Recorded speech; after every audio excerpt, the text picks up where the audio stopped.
हाँ। कर्ता कर्म करण संप्रदान अपादान और अधिकरण नाम कारक है। तो इनके लक्षण क्रम से कह रहे हैं।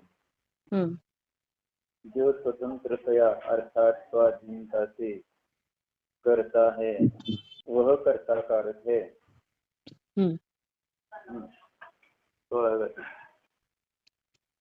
भावार्थ समझ आते। तो ये हमने देखा था, क्रिया के जो प्रयोजक यानी कारण होते हैं वे 6 होते हैं। तो उनमें से क्रिया को स्वतंत्र रूप से करने वाला जो है वह कर्ता कारक है। अब उसके बाद कर्म कारक किसे कहते हैं? तो कर्ता जिसे प्राप्त करता है वह कर्म है।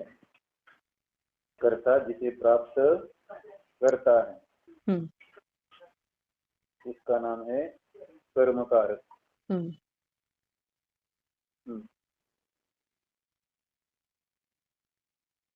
जिसे प्राप्त करता है वह कर्म। ठीक, तो ये कर्म कारक का लक्षण किया। कर्ता द्वारा जो कर्ता जिसे प्राप्त करता है। फिर करण कारक का लक्षण कह रहे हैं। साधकतम अर्थात उत्कृष्ट साधन को करण कहते हैं। तो उत्कृष्ट साधन माने जिसके द्वारा नियम से कार्य होता ही होता ही है, उसका नाम है करण कारक।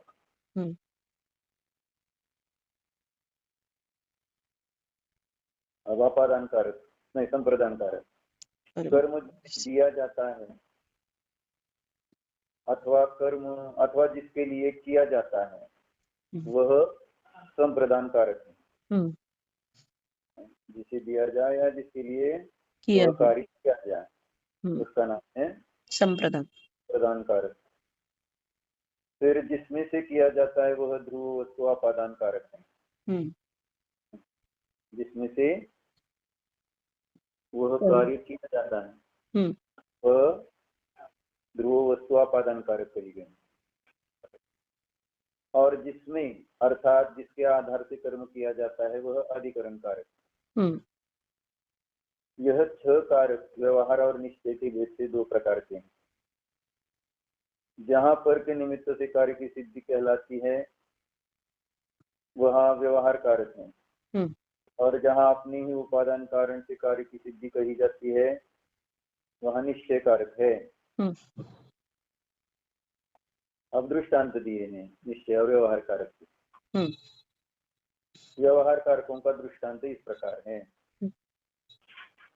कुम्हार करता है, घड़ा कर्म है, दंड चक्र चीवर इत्यादि करण है।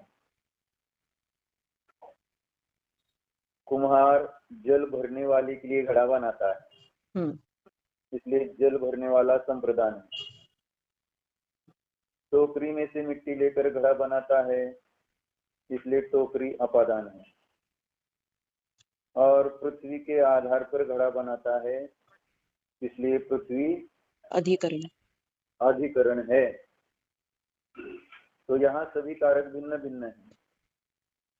अन्य कर्ता है, अन्य कर्म है, अन्य करण है, अन्य संप्रदान है, अन्य अपादान है और अन्य अधिकरण है। परमार्थतः कोई द्रव्य किसी का कर्ता हर्ता नहीं हो सकता,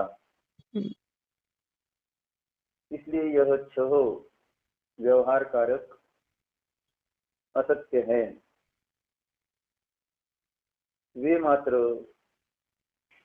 उपचरित असद्भुत व्यवहार में से कहे जाते हैं।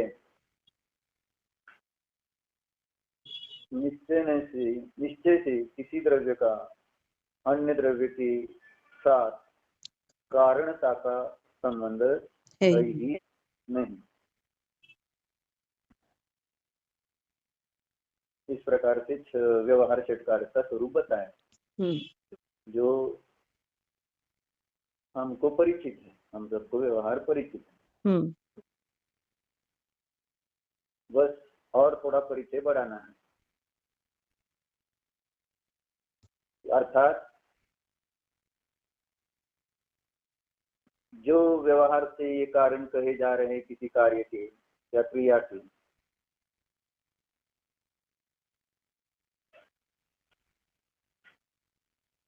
तो उसमें इतना ध्यान अवश्य रखना चाहिए अब कि ये उपचार से कहे जाते हैं, वास्तव में कार्य के कारण है नहीं। यानी व्यवहार षटकारक को समझना, उसको उपचरित असद्भूत व्यवहार से स्वीकार भी करना है, लेकिन जो वास्तविक यानी व्यवहार से जो कार्य के कारण कहे गए हैं उनको सर्वथा ही उस प्रकार से नहीं मान, इतना ही। यानी संसार का कारण इतना ही नहीं, एकांत दृष्टि है नहीं, व्यवहार कारण ही कार्य के कर्ता कर्म करण संप्रदान अपादान अधिकरण होते हैं। ये जो अपने में धारणा बैठी हुई है, और उसका भी कारण क्या है? इंद्रिय। हाँ, माने इंद्रिय ज्ञान से यही कारण दिखते हैं, तो इन्हीं को ही बराबर अर्थात ये भी कह सकते हैं।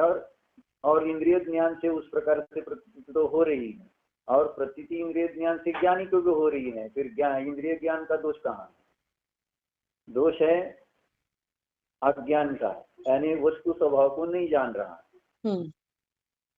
यानी वस्तु स्वभाव का अज्ञान रखने वाला और इंद्रिय ज्ञान से प्रवृत्ति करने वाला जो जीव है, उसी को ये व्यवहार कारक कार्य के कर्ता कर्म आदि सर्वथा भाषित होते हैं, यानी पर द्रव्य के पर कारण भाषित होते, यानी पारमार्थिक कारण उसको वे लगते, क्योंकि उस प्रकार से उसको प्रतीति आ रही है, यानी उसके सद्भाव में, यानी कुम्हार के सद्भाव में ही घट होता हुआ देखा जा रहा है। अब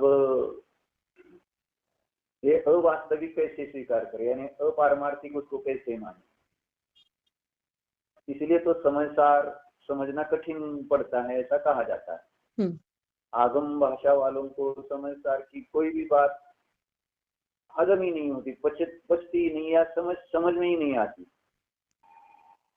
क्योंकि उसमें तो सारा जीव का जो स्वरूप कहा गया है वो परम शुद्ध निश्चय से जो परम शुद्ध पारिणामिक भाव है उसकी उसमें चर्चा है।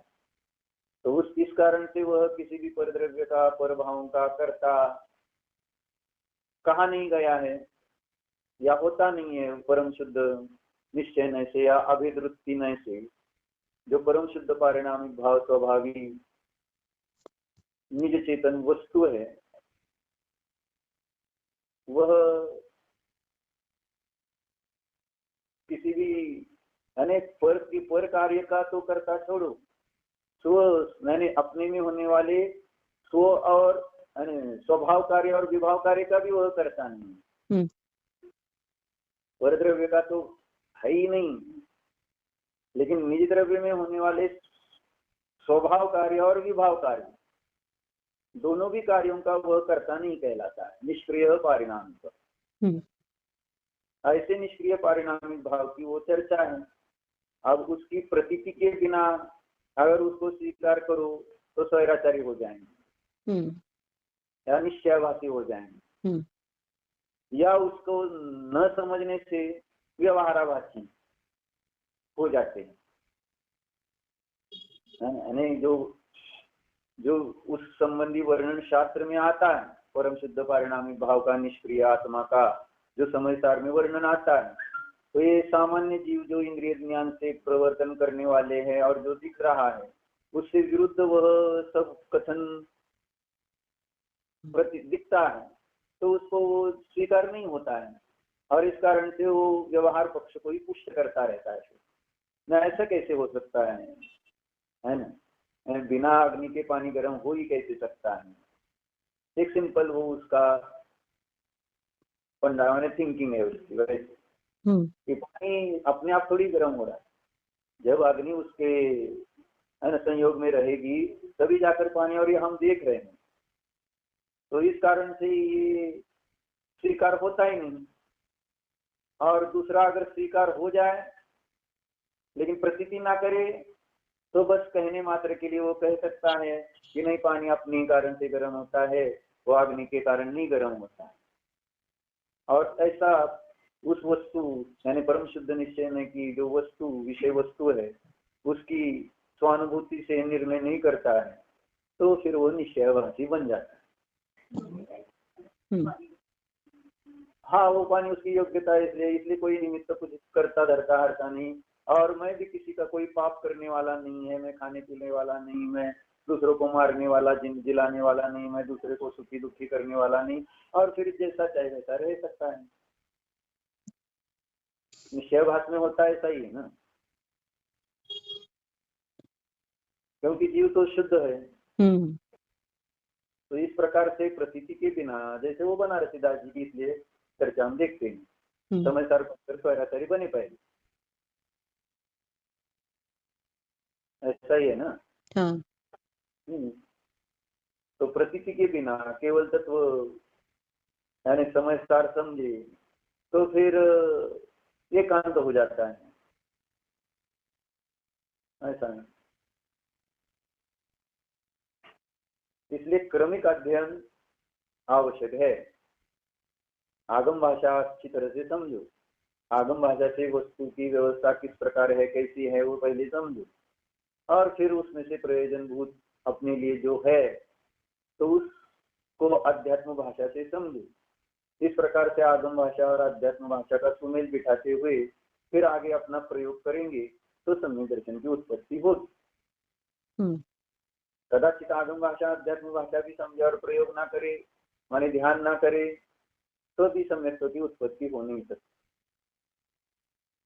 इसलिए आगम भाषा समझो, आगम भाषा से वस्तु में जो निश्चय व्यवहार धर्म, नित्यानित्य धर्म, एक अनेक धर्म जो है उनको समझो, और फिर उसमें से प्रयोजनभूत अपने को कौन सी चीज है उसको समझकर उसका आश्रय करो। तो इसलिए व्यवहार षटकारक की जो बात यहाँ बताई, तो परमार्थ दृष्टि से उसे अभूतार्थ कहा गया है, परमार्थ दृष्टि।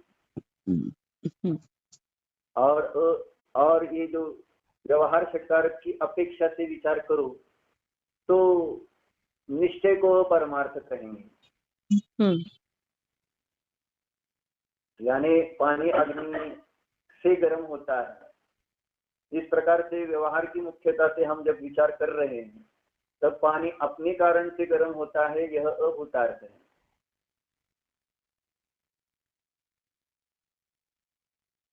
कि नहीं?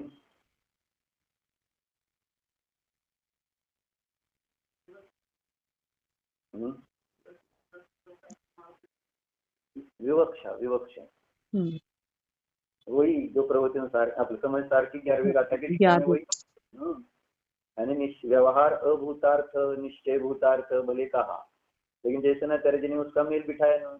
हाँ, दोनों की अपेक्षा से व्यवहार अभूतार्थ है और व्यवहार की अपेक्षा से निश्चय अभूतार्थ। कोई हार्ड एंड फास्ट रूल नहीं कर, ये अभूतार्थ और ये भूतार्थ, अपेक्षाओं से जब कथन चल रहा है तब, जब व्यवहार की अपेक्षा से कथन चल रहा है तो वो दूसरा कथन अपरमार्थ भूत ही होगा ना, अभूतार्थ मुख्यता जिसकी। हाँ, अब यहाँ जो चर्चा चल रही है तत्व की मीमांसा, तो तत्व दृष्टि से विचार करो तो यहाँ पर वस्तु में जो परिणमन हो रहा है वो उस वस्तु का अपना स्वभाव।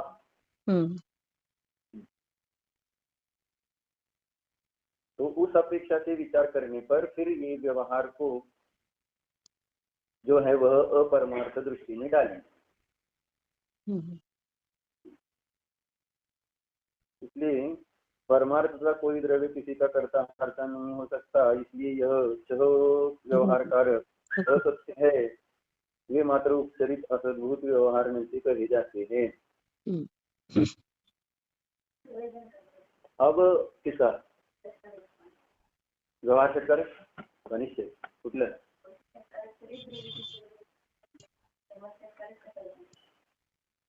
तो जो कार्य हो रहा है उसका कारण भी समझना पड़ेगा, किस कारण से वह कार्य हुआ। अगर वो नहीं समझेंगे, अभी ये तो एक द्रव्य दूसरे द्रव्य का कुछ कार्य नहीं करता है। हाँ। ये जो सिद्धांत निकला वो किसके आश्रय से निकला है? ये 6 कारकों के कारण तो निकला ना। ये जो 6 कारक है वस्तु में, वो जो कार्य वस्तु में हो रहा है उन्हीं 6 कारकों से वह कार्य हो रहा है। इस कारण से ही तो एक द्रव्य दूसरे द्रव्य का कर्ता नहीं है। अगर ये समझेंगे तो फिर एक द्रव्य दूसरे द्रव्य का कर्ता क्यों नहीं है, उसके लिए आधार क्या बताएंगे कि पानी अग्नि से गर्म क्यों नहीं होता। अगर ऐसा प्रश्न करो तो हेतु नहीं, एक द्रव्य दूसरे द्रव्य का कुछ करता है, लेकिन क्यों नहीं, अभी तो प्रत्यक्ष प्रतीति में आ रहा है कि पानी अग्नि से गर्म हो रहा है।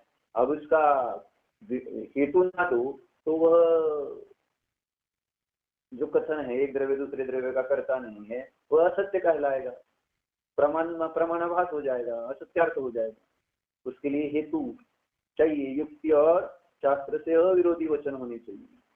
इसलिए अब हमने यहाँ जयंतित्व मीमांसा में पहले ही प्रकरण में विषय प्रवेश के प्रकरण अंतर्गत है ना 3 विषय संबंधी चर्चा पड़ी थी ना। हाँ। कौन कौन से? सत्यार्थ, उपचरित, अनुपचरित और असत्यार्थ। 3 बराबर। तो यहाँ ये कह रहे कि व्यवहार षटकार का सत्य है और फिर आगे कह रहे कि उपचरित असद्भूत व्यवहार में। अब उपचरित असद्भूत व्यवहार में असत्य है कि सत्य है? परमार्थ की अपेक्षा तो उसको असत्य कैसे कहा? परमार्थ की अपेक्षा असत्य कहा है, लेकिन वो असत्यार्थ वाले असत्य में नहीं आएगा। असत्य किसे कहते हैं? असत्य किसे कहा गया? यानी जो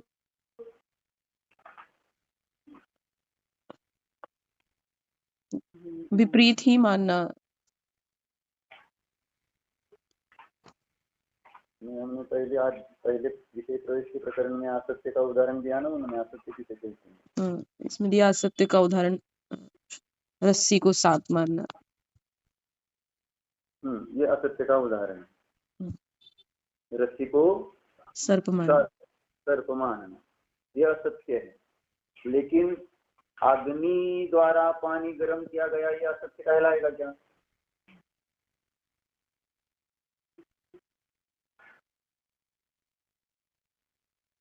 तो ये उपचरित कहलाएगा, ये असत्य कहलाएगा। हाँ। नहीं तो फिर असत्य नहीं माने मिथ्या नहीं हो जाएगा वो। हाँ। उपचरित असद्भूत व्यवहार में जो है, और फिर वो जिनागम में स्वीकार नहीं हो सकता। अगर उपचरित असद्भूत व्यवहार में को असत्य कहा जाए तो। इसलिए तो पंडित जी ने पहले वो स्पष्ट किया कि अनुपचरित क्या है, उपचरित क्या है और असत्य क्या है। तो ये व्यवहार षटकार असत्य नहीं, व्यवहार षटकारक जो है वे उपचरित है, अनुपचरित नहीं है और असत्य भी नहीं। ये 2 बातें समझनी है। अनुपचरित किसे कहा? एक ही वस्तु में जो कार्य बनता है उसको अनुपचरित कहते, और भिन्न भिन्न वस्तुओं के आश्रय से जो कार्य का कथन कहा जाता है वह अनुपचरित कहा जाए, और जो होता ही नहीं वैसा कहा जाएगा तो वह असत्य कहलाएगा। इसलिए व्यवहार षटकारक असत्य नहीं कहेंगे, उसको उपचरित कह सकते हैं, क्योंकि उसका भी विशिष्ट प्रयोजन है ना। उस उपचरित असद्भूत व्यवहार ने कारणों से भी है ना, कारणों को भी सम्यक दर्शन का कारण माना गया है। अगर सम्यक दर्शन का क्रम जो पंडित टोडरमल जी ने बताया उसमें उपचरित असद्भूत व्यवहार के कारणों को ही पहले सम्यक दर्शन का कारण माना है, अर्थात सच्चे देव शास्त्र गुरु का श्रद्धा। तो ये तो उपचरित श्रद्धा नहीं, लेकिन के बिना आगे का कार्य बनता ही नहीं। यानी सच्चे देव शास्त्र गुरु का श्रद्धान करेंगे तभी जाकर तत्वार श्रद्धान होगा, और तत्वार श्रद्धान होगा तो स्वपर का श्रद्धान होगा, और स्वपर का श्रद्धान होगा तो आत्मा का श्रद्धान होगा। तो क्रम है ऐसा। इसलिए चरित असद्भुत व्यवहार को अगर असत्यार्थ कहेंगे तो फिर देव शास्त्र गुरु के श्रद्धान को भी असत्यार्थ मानना पड़ेगा। फिर ये सारी देव पूजा, ये स्वाध्याय आदि ये सारा असत्यार्थ होने पर इसका आश्रय करना मिथ्या कहलाएगा। जैसे अन्य एकांत मतवादियों का कथन मिथ्या है, उनका आश्रय करना मिथ्या है, तो ऐसे ही फिर हमारे उपचरित असद्भुत व्यवहार को भी सर्वथा मिथ्या मानने पर फिर हमारा यह सारा व्यवहार भी मिथ्या हो जाएगा। इसलिए पंडित जी ने ये 3 अच्छी बातें कही, अनुपचरित, चरित और चरित और असत्य, इन तीनों में अंतर समझना जरूरी है। इसलिए व्यवहार षटकारक उपचरित है, असत्य नहीं, इसलिए उसको भी जिनागम में स्थान दिया गया। चरणानुयोग और चरणानुयोग, कर्णानुयोग और प्रथमानुयोग, 3 अनुयोग और द्रव्यानुयोग का बहुभाग, इसमें सब सारा जितना वर्णन है वह उपचरित असद्भुत व्यवहार नैकायिक वर्णन मुख्यता से या अनुपचरित असद्भुत व्यवहार नैकायिक वर्णन आता है ना। इन दोनों के निमित्त से ही यानी जो पाप पुण्य व्यवहार में देखा जा रहा है तो इस सब का कारण तो ये व्यवहार ही, उपचरित सम्यक तो उत्पन्न होने का कारण भी ये व्यवहार ही। व्यवहार समझेंगे, बराबर उसका श्रद्धान करेंगे तो आगे जाकर निश्चय सम्यक को प्राप्त हो सकता है। ये व्यवहार षटकारकों को भी स्थान दिया गया है उपचरित असद्भुत व्यवहार में। अब निश्चय कारकों का दृष्टांत कह रहे हैं। व्यवहार षटकारकों से तो हम परिचित है, लेकिन बस भूल इतनी है कि व्यवहार षटकारकों को ही सर्वथा उस कार्य का कारण मानते हैं। मतलब जो कार्य हुआ है वह उसमें कोई किसी भी प्रकार की योग्यता स्वीकार नहीं करते। जो मिट्टी से घड़ बनता है तो उस मिट्टी की अपनी कोई योग्यता मानते नहीं है। या जो आटे से रोटी बनी है तो आटे को जीरो कर देते, जीरो करने वाले यानी रोटी बनाने वाले जितने लोग हैं यहाँ वे सारे आटे को जीरो करते, यानी कुछ नहीं, आटा कुछ नहीं कर सकता, आटा रोटी बना नहीं सकता, वो तो हम है इसलिए रोटी बन रही है। इसलिए आटे के अस्तित्व को ही नष्ट कर रहे मां, क्योंकि आटे के अस्तित्व कैसे नष्ट हो रहा है, ये आटे की अर्थ क्रिया नहीं स्वीकार कर रही, इसलिए आटे का आटा नष्ट किया जा रहा है उनके द्वारा। क्योंकि मैं करने वाला हूं, मैं करूंगा तो होगा, यानी उस आटे में अर्थ क्रिया नहीं है, ये अर्थ हुआ। और अगर आटे में अर्थ क्रिया नहीं होती तो वे कुछ भी करे तो भी आटे की रोटी नहीं बन पाती। और अर्थ क्रिया रहित आटा होता ही नहीं है, वो तो आकाश पुष्प हो जाता। बरोबर, आटा आकाश पुष्प ही बन जाता ना, क्योंकि जिसमें अर्थ क्रिया माने प्रयोजन भूत क्रिया नहीं है। जैसे शरीर में से जीव निकल जाए तो कुछ अर्थ क्रिया उस शरीर में नहीं दिखती है जीव के निमित्त से, तो वो जलाने लायक है, यानी उसका अस्तित्व नहीं के बराबर ही है, नहीं है ऐसा कहो। तो ऐसी जिस वस्तु में अर्थ क्रिया नहीं होगी, विरोध का समझेगा, प्रयोजन भूत क्रिया नहीं होगी तो उसका अस्तित्व ही नहीं है, वो द्रव्य ही नहीं रह सकता। तो गलती वही हो रही है। रोटी बनाने की बात चलने यानी निषेध नहीं चल रहा, रोटी बनाने के लिए जो हमारा योग उपयोग चलेगा उसका तो बराबर स्वीकार किया जा रहा है, और उसके लिए फिर वो आटा लेना आदि सब हो रहा है। लेकिन आटा भी अपना काम कर रहा है ना, जैसे कल हमने वो देखा था कि ये भी अपने काम कर रहे हैं ना, यानी ज्ञान ही केवल काम नहीं कर रहा है जानने का, परिणाम भी अपना काम कर रहे हैं, और ये अपना काम कर रहे हैं तभी जाकर ज्ञान में उनका वो झलक रहे हैं ज्ञान में। अगर ये अपना काम न करे, हम और हमारे अंदर ही भाव है, हमारे ज्ञान के कारण ही ये जाने जाते हैं। तो ये कह सकता है कि मैं अगर जाना रूप से परिणमन न करूँ तो तू क्या जानेगा। यानी ये सारी चर्चा जो शांतिपथ प्रदर्शन अंतर्गत ली है, जब 5 समवाय का प्रकरण लिया उसमें कि प्रत्येक समवाय अगर है ना, यानी किसी समवाय का एक पक्ष आ जाए तो बाकी के 4 उसको वो बताते हैं कि अगर हम ना हो तो तू क्या करेगा। यानी स्वभाव है, पुरुषार्थ है, नियति है, कालब्धि है वगैरह निमित्त है। तो ऐसे ही यहाँ अपने को ये समझना चाहिए। और जो भी कार्य हमारे द्वारा किए जाते हैं तो उसमें मैं कर रहा हूँ इसकी जगह अब जैसे सम्यक दो प्रकट हो जाए वहां से परिभाषा भाषा बदल जाती है। जैसे आचार्यों की भाषा बदल जाती है। आचार्यों ने ग्रंथों की रचना करते हुए क्या लिखा? मैं ग्रंथ की रचना करता हूँ ऐसा नहीं लिखते। वो क्या लिखते हैं? मेरे द्वारा लिखी जाती है ना। मैं लिखता हूँ ऐसा नहीं, मेरे द्वारा लिखी जा रही है, मेरे द्वारा लिखा जा रहा है। भाषा बदल गई ना, कर्मणि प्रयोग किया, कर्तरी प्रयोग नहीं किया है। तो उसमें रोटी बन गई, रोटी है ना, मेरे द्वारा बन गई मतलब मेरा उसमें कुछ कर्तृत्व नहीं है। इस प्रकार से कर्मणि प्रयोग अंतर्गत जो कर्ता है उसकी तृतीया है और कर्म है उसकी प्रथमा होती है, यानी जिस जो कार्य को प्राप्त हो रहा है, यानी आटा ही रोटी को बना रहा है और मैं उसमें केवल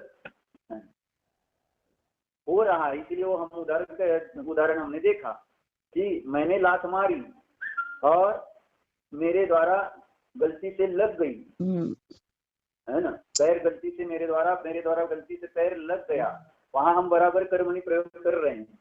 तो इस कर्मणि प्रयोग का भी अभ्यास अगर करते जाए तो अपने आप परिणाम बदलते जाएंगे। पहले ये भाषा बदलो तो उसके निमित्त से अपने परिणाम बदलेंगे तो विशुद्धि आएगी तो अपने आप घर में रहकर वैरागी रहेंगे, यानी कार्य होते रहेंगे और हमारे यानी हम निर्भर रहेंगे, यानी कार्य तो हो रहे हैं, वहां पर हम उपस्थित भी रहेंगे, धर्मास्तिकावत रहेंगे और कितना भी बहुत ज्यादा सारा काम हो, यानी 10 लोग खाना खाने के लिए आए तब भी वहां निर्भरता बाधित होगी।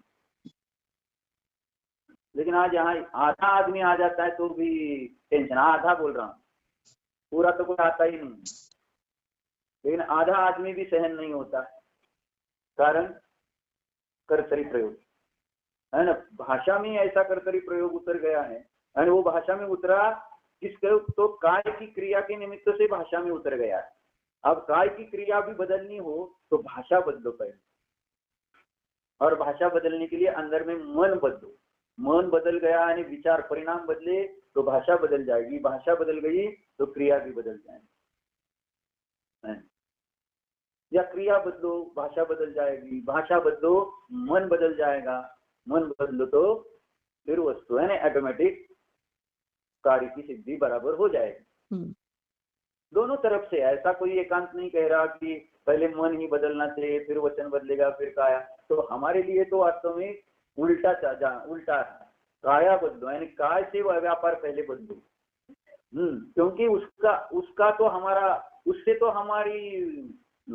उससे हमारा रिलेशन है, यानी हमें उसकी प्रतीति प्रति समय आती रहती है।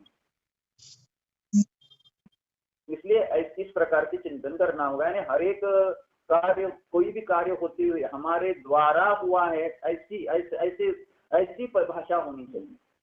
जैसे बड़े लोगों की भाषा ऐसी ही थी, वे मैं नहीं कहते बड़े लोग, है यानी राजघराने में जो भाषा बोली जाती है ना वो किस प्रकार से होती है? हम मैं नहीं, हाँ आप है हम, इस प्रकार से वो प्रयोग होते हैं। मैं के प्रयोग म्लेंछ के प्रयोग है, यानी हमारी सबकी भाषा भी म्लेंछ की बन गई, क्योंकि कर्तरी प्रयोग पर द्रव्य संबंधी आ रहा है अपने कथन में, क्योंकि इतने विचार हो गए हैं वैसे।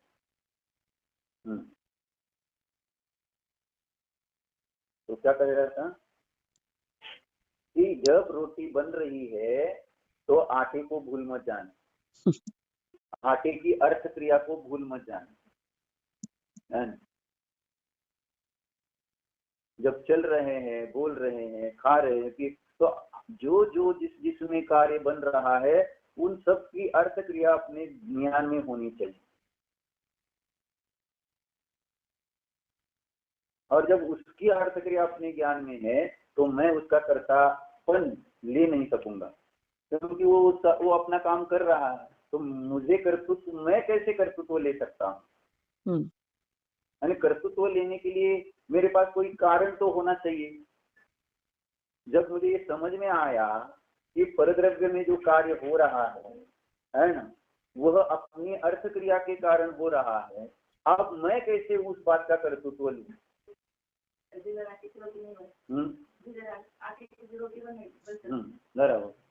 नहीं, आटे के बिना रोटी नहीं बनेगी, लेकिन आटे की अर्थ क्रिया स्वीकार करो। आटा तो है रोटी बनाने का साधन, पर आटे में अर्थ क्रिया माननी पड़ेगी।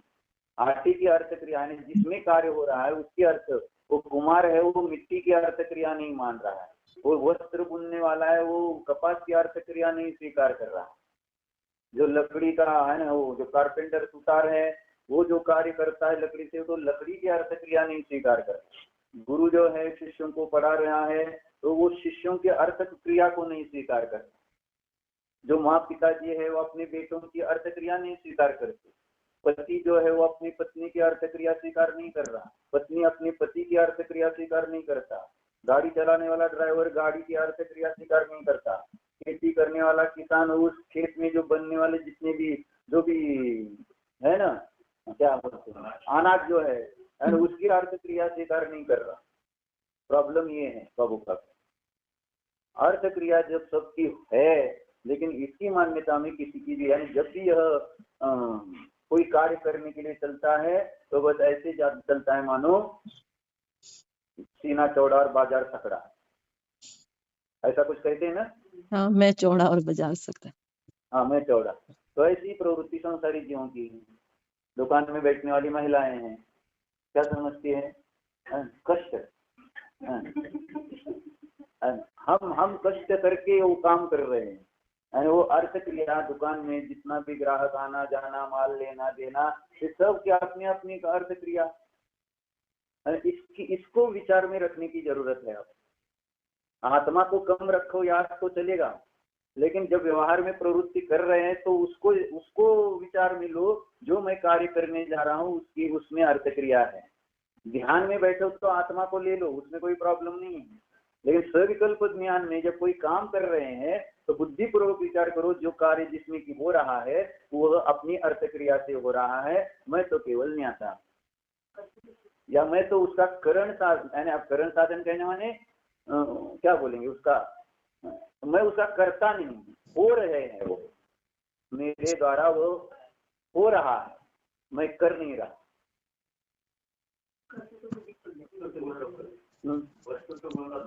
हाँ, यानी सभी वस्तुओं में वस्तुत्व गुण है तो उसका लोप किया जा रहा है।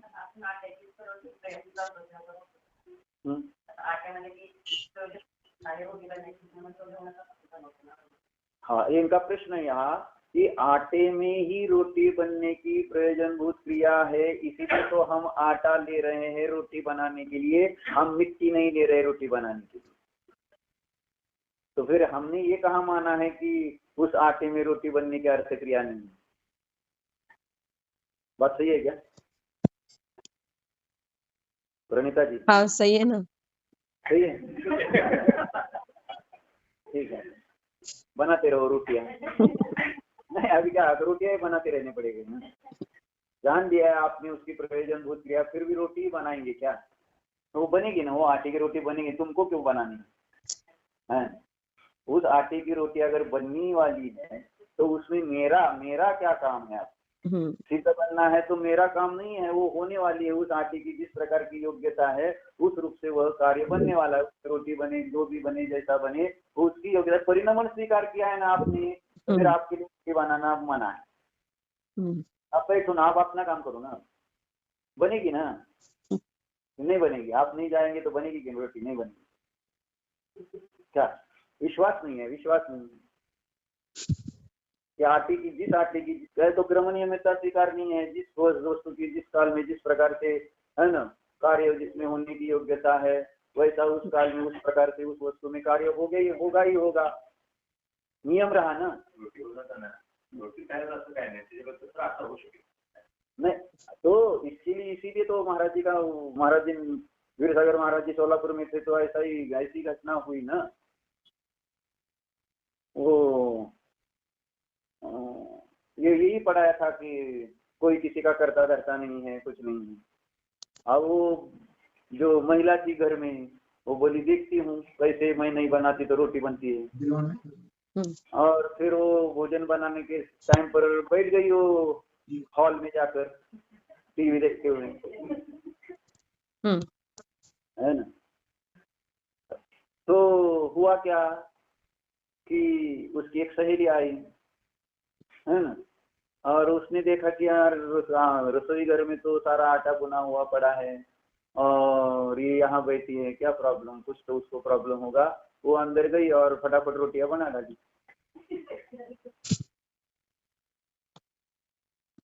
जी आटे की रोटी बनेगी, तुम्ही तो बसा नाही झालं वाटलं तर बघा, सगळी काम होणार, पण विश्वास पाहिजे तुमचा, सब काम हो जाएंगे, आप सिर्फ बैठो जानते देखते रहो, सब काम होने वाले। लेकिन विश्वास नहीं अपना अपने ऊपर है, वस्तु व्यवस्था के ऊपर विश्वास नहीं कि सब हो रहा। ऐसे ही बैठे रहेंगे तो सब होगा कि नहीं होगा, और अगर नहीं होता तो फिर सिद्ध ही नहीं है, ऐसा मानो फिर नहीं सिद्ध ही नहीं है फिर।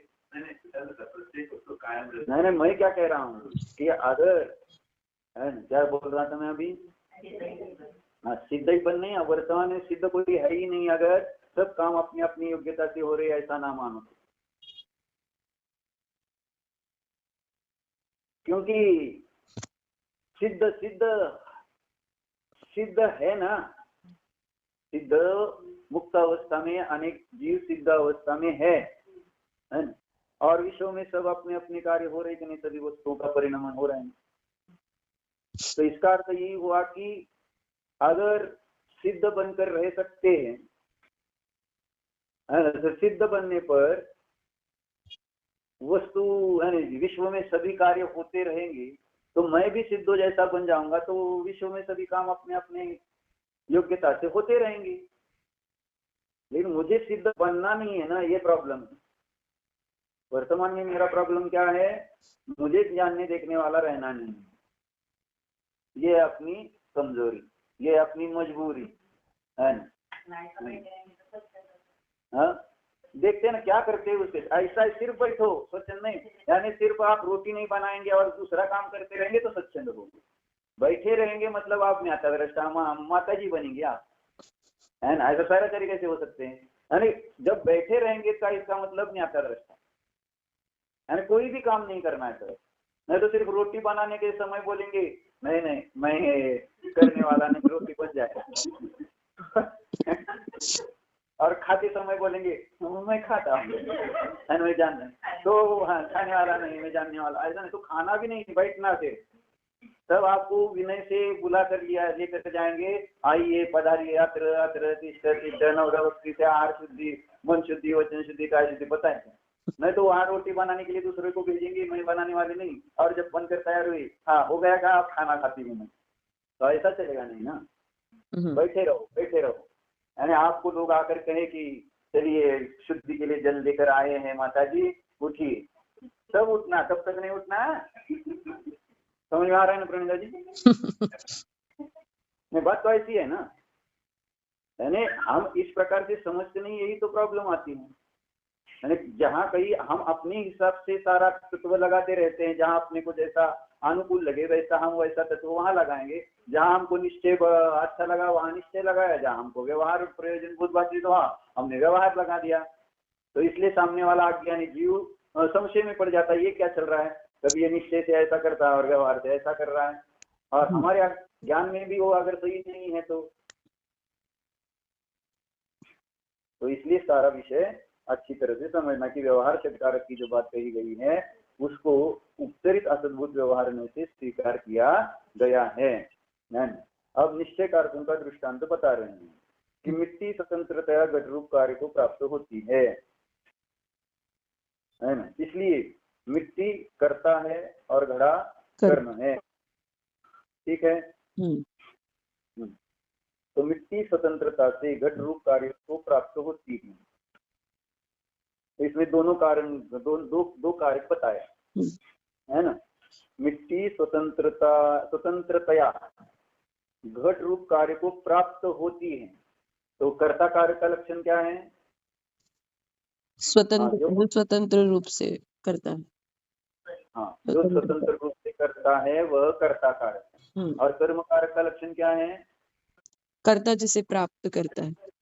कर्ता जिसे प्राप्त करता है वह कर्म कारक है। तो इसमें दोनों आए ना, मिट्टी स्वतंत्रतया एक कर्ता कारक हुआ और घट रूप कार्य को प्राप्त होती है, यह कर्म कारक हुआ। ठीक है। हाँ। इसलिए उन्होंने लिखा कि यहाँ मिट्टी करता है और मिट्टी से जो घड़ा बना वह उसका कार्य यानी कर्म है। अथवा घड़ा मिट्टी से अभिन्न है, इसलिए मिट्टी स्वयं ही कर्म है। दूसरी विवक्षा से कर्म को बता रहे हैं। मिट्टी और घट ये दोनों कोई भिन्न भिन्न वस्तुएं नहीं है और इस कारण से वहां मिट्टी स्वयं ही उस घट का कर्म है। अब मिट्टी का घट कर्म है कि मिट्टी घट का कर्म है? प्रश्न समझा? मिट्टी का घट यह कार्य है, कर्म है, कि घट का मिट्टी यह कर्म है? डॉक्टर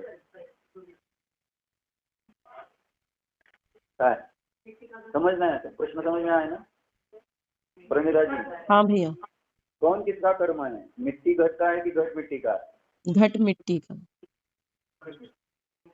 पक्का?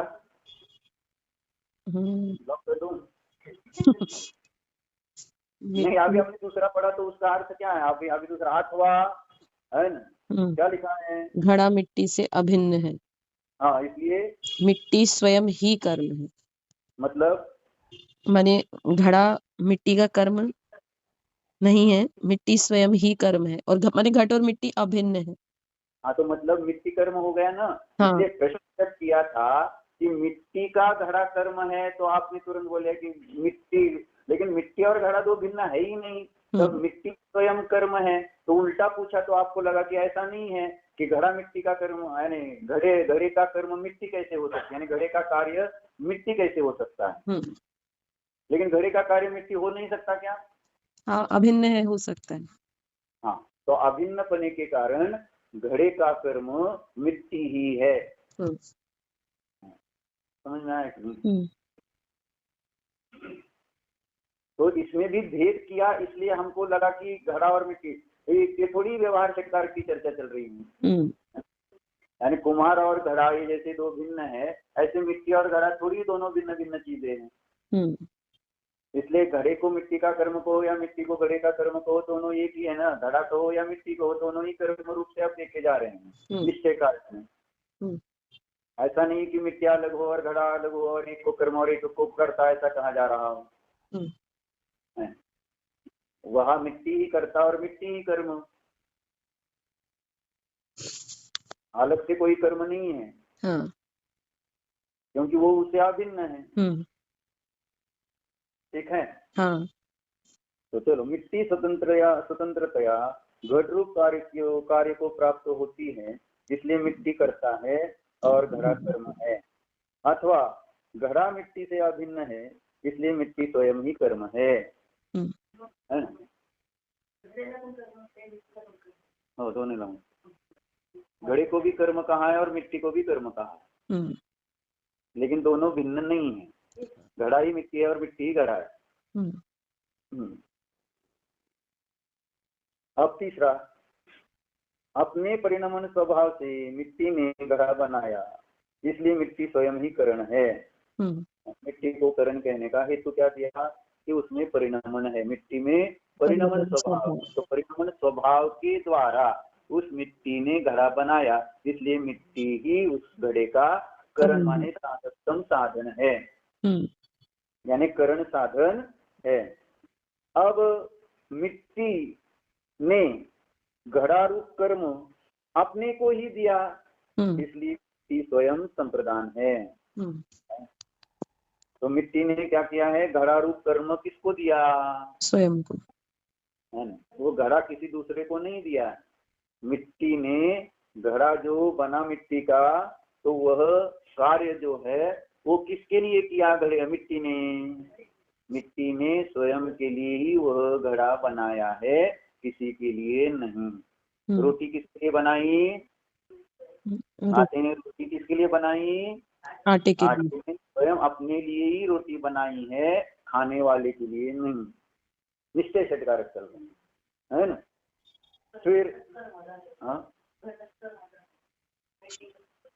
अब यहाँ मिट्टी और घट ये द्रव्य और पर्याय, और द्रव्य से पर्याय भिन्न नहीं होती है। जब पर्याय यानी कार्य जब भी होता है, यही प्रॉब्लम है कि कार्य को हमेशा द्रव्य से भिन्न ही समझा जाता है। तो ऐसा कभी होता है क्या कि घड़ा बनाया और मिट्टी नहीं है उसमें, तो पूरी मिट्टी द्रव्य ही पूरा घट रूप से परिणमित होता है।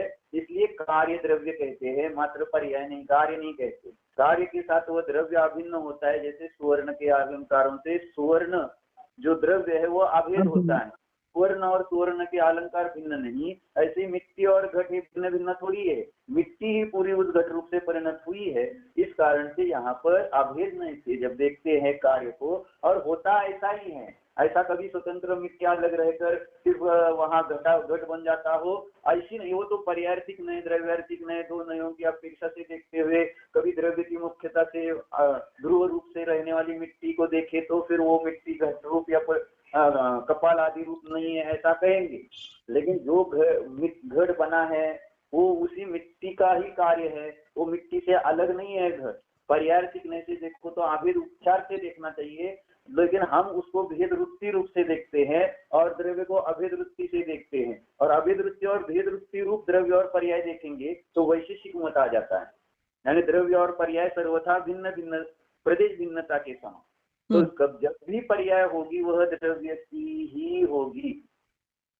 जब भी परिणमन होता है वह गुणों का ही, द्रव्य ही उस गुण रूप से परिणमित होते हुए पूरा द्रव्य उन गुण रूप से परिणमित हो रहा है। ऐसा नहीं है कि सिर्फ गुण ही परिणमित होते हैं, है ना। गुण या गुण परिणमित नहीं होते और पर्याय ही परिणमित होती है, ऐसा है। अब ये सारे समझने के एवं नए आदि सारे नए है उसमें। तो मूलतः देखो तो अब यहाँ वस्तु का परिणाम और वस्तु दोनों समझ रहे हैं। तब यहाँ पर एक दिमाग में पक्का रखो कि आटा पूरा रोटी से बना है, ऐसा नहीं कि आटा अलग रहा और रोटी उसका कार्य अलग हुआ। इसलिए ऐसा लग रहा है कि आटा कारण हुआ, करता हुआ, रोटी उसका कार्य हुआ, है ना। जब आटे को कारण कहते हैं और रोटी को कार्य कहते तो उसमें विवक्षा है कि आटे की अनेक चीजें ले ली, तब जाकर वहां कहेंगे कि आटे की सिर्फ रोटी नहीं बनती है तो अनेक कार्य बनते हैं। लेकिन जितने कार्य बन रहे हैं वो आटे से भिन्न रहकर नहीं कार्य बन रहे हैं।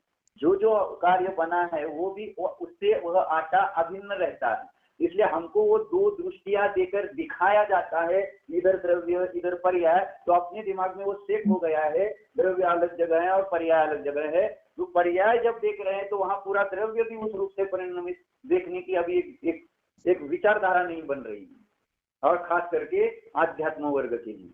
क्योंकि पुनः पुनः ये कहा गया है कि शुद्ध आत्मा वो सारे पर्याय पर द्रव्य प्रभाव से भिन्न है, तो वो जो पर्याय परिणत द्रव्य है वह द्रव्य उस पर्याय में देखा नहीं जाता है, और फिर ऐसा समझा जाता है कि ये पर्याय तो ऊपर ऊपर ही रहती है द्रव्य से, और द्रव्य तो उससे पूरा पृथक रहता है, यानी द्रव्य को भेद उपचार जैसा अलग कर देते। तो जब पर्याय देखेंगे तो अभेद उपचार रूप से देखो, भेद वृत्ति रूप से मत देखो, मात्र एक पर्याय है ना। तो पर्याय परिणत द्रव्य देखना पड़ेगा, तब वहां मिट्टी ही घट रूप से, नहीं तो ये कर्ता कर्मकरण संप्रदान पदानाधिकरण वो मिट्टी में घटित नहीं होगी, फिर वो पर्याय में घटित करने पड़ेंगे कि घट ही घट का कर्ता कर्मकरण संप्रदान पदानाधिकरण है। ऐसा लिखना चाहिए था आचार्य को। क्या लिखा है? मिट्टी लिखा, द्रव्य।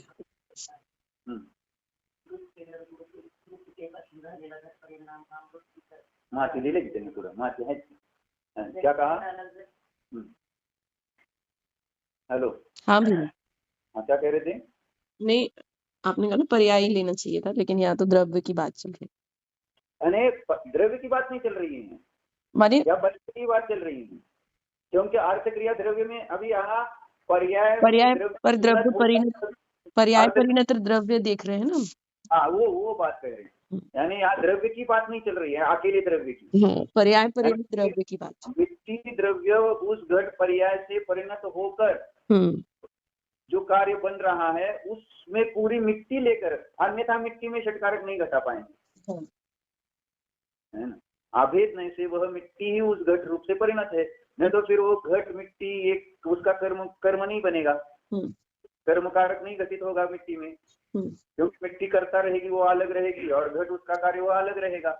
लेकिन ऐसा कर्ता कर्म दोनों भिन्न थोड़ी ही है कि मिट्टी अलग रही वो कर्ता बनकर और घट जैसे कुम्हार अलग रहा और घट रूप कार्य जो मिट्टी का बना वो अलग रहा, ऐसे थोड़ी यहाँ घट और मिट्टी दोनों अलग अलग रहकर काम कर रही है। निश्चय षटकारक जब चर्चा चल रही तो अभेद नहीं से हो रहा है। ठीक है, बाकी बात नहीं। ओ जानिए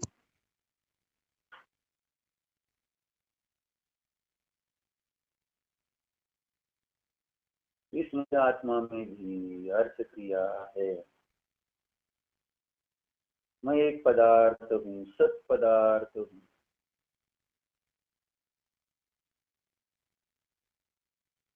मुझे स्वयं को जानने के लिए शब्दों की जरूरत नहीं है। शब्दों के द्वारा जानने देखने की अर्थ क्रिया नहीं होती, नहीं हो रही।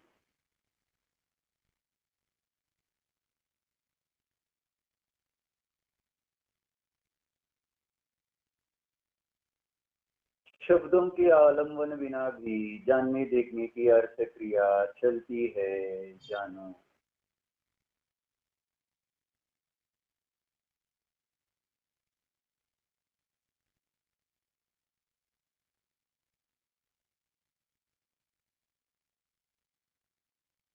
इंद्रिय विषयों के आलम्बन बिना भी इस मुझ आत्मा की जानने देखने की क्रिया हो रही है।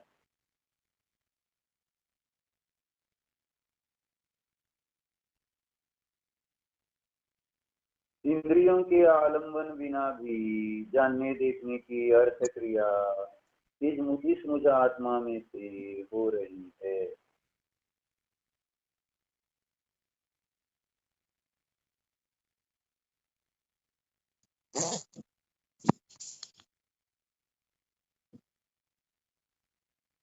मैं स्वयंभू हूँ।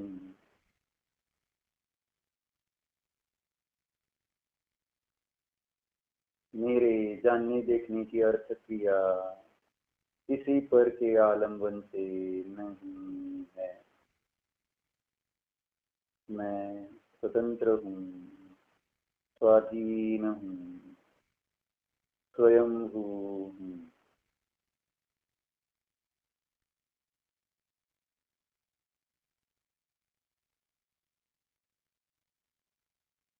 ओम।